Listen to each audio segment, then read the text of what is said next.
mobile units at communication equipments. Humingi tayo ng logistical support sa kanila, tulad ng pagbibigay nila sa atin ng motorcycles at saka yung mga patrol cars. So kailangan kasi natin yun, no? Pag napakalaki kasi ng Caloocan at kulang tayo ng personnel. Like any other police station naman, ay kulang tayo sa personnel. So ang ginawa namin is dapat dumami ang ating mobility at saka communication para ma-address natin yung problema ngayon. 40 plus ang na-provide sa atin ng city government.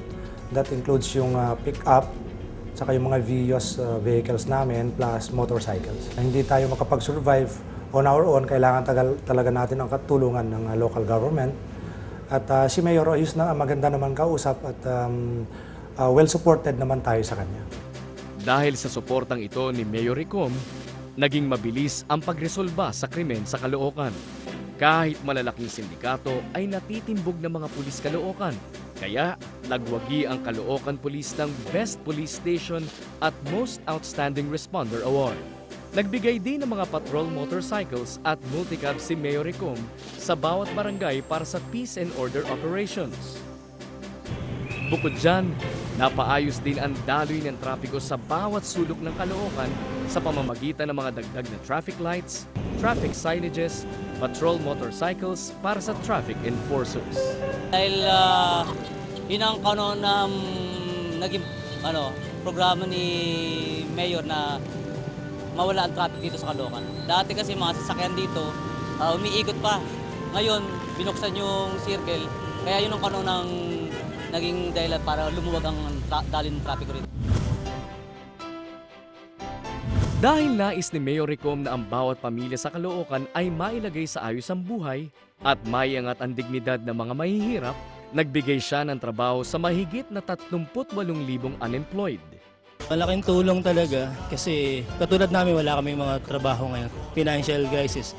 So nakakatulong talaga sa amin sa taga Caloocan. Nagpapasalamat ako sa kanya dahil lahat nabibigyan niya ng pag-asa na magkaroon lahat ng trabaho dahil sa ngayon sa dami ng nangangailangan ng trabaho dahil ang hirap talaga mag-apply ng trabaho ngayon. Higit sa doble ng bilang ng nakaraang administrasyon sa pamamagitan ng job fairs. Nagbigay din ng skills at livelihood training para sa mahigit na 50,000 mamamayan.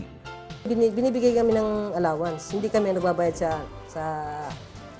school, hindi. Dagang kaalaman sa katulad ko na medyo kapos, kailangan ng karagdagang kita. Kahit papano, nakaka-survive kami sa kahirapan, karagdagang kita. Pangalawa, yung pangangailangan namin na natutugunan kahit papano dito. Nakakakuha kami ng kabayad sa ilaw, kuryente, tubig, tsaka sa pagkain, siyempre. Namahagi din si Mayor Ricom ng lupa para sa may 10,700 pamilya sa pamamagitan ng community mortgage programs. Kami ay nasa squatter dati, nasa release, pero ngayon dito na po kami sa subdivision. Sa loob ng 20 years, ngayon lang po kami nailikas dito sa maayos na lugar sa pamamahala po ni Mayor Ricom.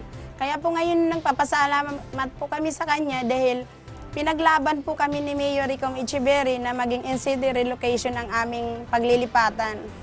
Binigyan din niya ng halaga ang mga senior citizens ng Caloocan. Maganda po ngayon sa Recom administration. Kasi po noon, kung saan-saan po kami mga senior na tinatapong, kung saan-saan kami lugar na pinaglilipingan namin, mga nakaupo lang kami sa lapag, walang silya. Pero po nung nasa Recom administration na po kami lahat.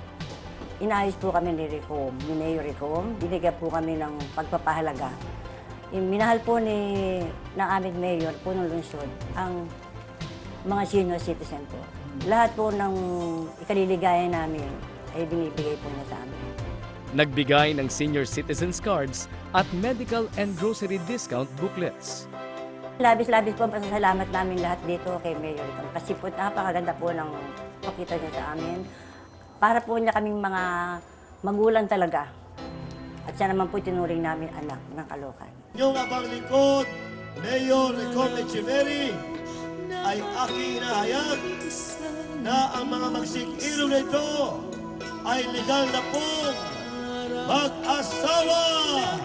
At dahil malaki ang pagpapahalaga ni Mayor Ricom sa bawat pamilya ng Caloocan, ang kasalang bayan ng Caloocan ay nagtala ng pinakamaraming mag-asawang ikinasal ng sabay-sabay. Ang suma total, 9,388 couples. Bukod dyan, ang Caloocan ang kauna-unahang nagsagawa ng mass Islam wedding.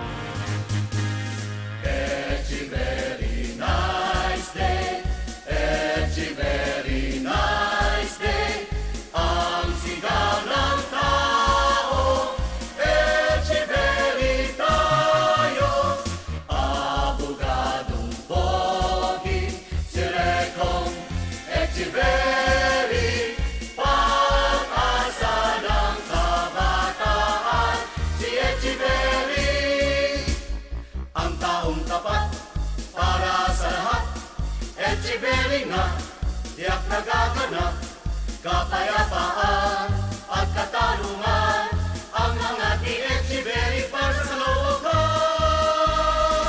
Mga minamahal kong mga kababayan dito sa lungsod ng Caloocan. 5 taon na po ang nakalipas simula nang iluklok ninyo ako bilang inyong punong lungsod. Sabay-sabay nating hinarap ng buong tapang ang matitinding problema na iniwan na nagdaang administrasyon.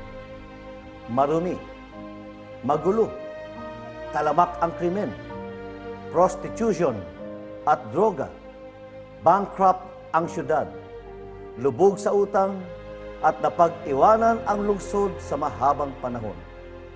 Para bagang wala ng pamahalaan. Ito'y napakalaking hamon. Subalit hindi po ako pinanghinaan ng loob. Ang inyong pagtitiwala ang nagsilbing inspirasyon na nagbigay tibay sa aking dibdib at lakas ng loob na magkaroon ng malinis na hangarin upang maisulong ang mga programa at adhikain para sa tunay na reforma at pagbabago ng ating lungsod. Magmula sa basura, estado ng peace and order, edukasyon, pagbibigay ng pangunahing pangangailangan ng tao, pagkain, hanap buhay, pabahay, kalusugan. Lahat ng ito ay ating natugunan at patuloy na tinutugunan pa. Ang sabi nga ng karamihan, nag-uumapaw at siksikliglig ang mga proyekto ng pamahalaan ngayon. Ang pangarap ninyo ay pangarap ko rin. Ang umusad at umunlad ang Caloocan. Kaya nating abutin ang runok ng tagumpay. Marami na tayong nagawa at marami pa tayong gagawin. Kaya't magtulungan po tayo. Lahat ng ito ay para sa inyo at sa mga susunod pang henerasyon. Mga kaibigan, kaya natin ito. Let's reform Caloocan. Yes, we can. Let Caloocan shine. Mabuhay ang lungsod Caloocan.